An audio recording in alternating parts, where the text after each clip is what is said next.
Babesia versus Plasmodium, the malaria doppelganger lab checklist.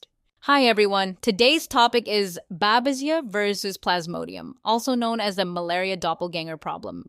Because on a blood smear, both can show ring forms, and the fastest way to lose points on an exam, or confidence on the bench, is to stop at ring breakout malaria. So here's your lab checklist, 5 smear clues that keep you from calling the wrong organism. Checklist item 1. Think exposure first. Malaria usually means travel to endemic regions or transfusion-related risk. Babesia screams tick exposure, especially exodes geography or transfusion risk, and can be severe in patients without a spleen. This isn't trivia. It tells you what to look for next. Item 2. Look for extracellular parasites. With Babesia, you can sometimes see parasites outside red blood cells, extracellular forms on the smear. With Plasmodium, you're usually thinking intracellular forms in RBCs. Item 3. Count infections per RBC.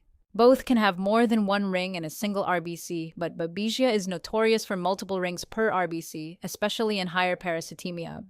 Don't overinterpret this alone. Use it as a raise suspicion clue. Item 4. Look for pigment and stage diversity. In malaria, you may see more stage variety, rings, sometimes trophozoites, and depending on species, you may see distinctive forms like Falciparum gametocytes. You can also see malarial pigment, hemozoin, in some settings.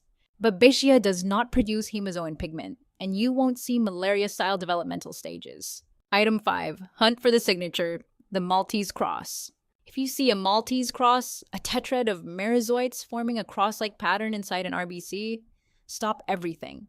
That's Babesia until proven otherwise. It's not always present, but when it is, it's your most satisfying, case-closed moment on a smear. Now, a quick workflow that keeps you safe and helpful. Report parasitemia. Estimate percent parasitize RBCs and communicate urgency. High parasitemia needs fast escalation. Do not overcall species from one clue. A single ring form is not a full diagnosis. Use the checklist. Recommend confirmatory testing appropriately. For malaria, thick and thin smears, repeat smears if needed, and species confirmation per lab workflow. For babesiosis, consider PCR and/or serology depending on timing and lab practice.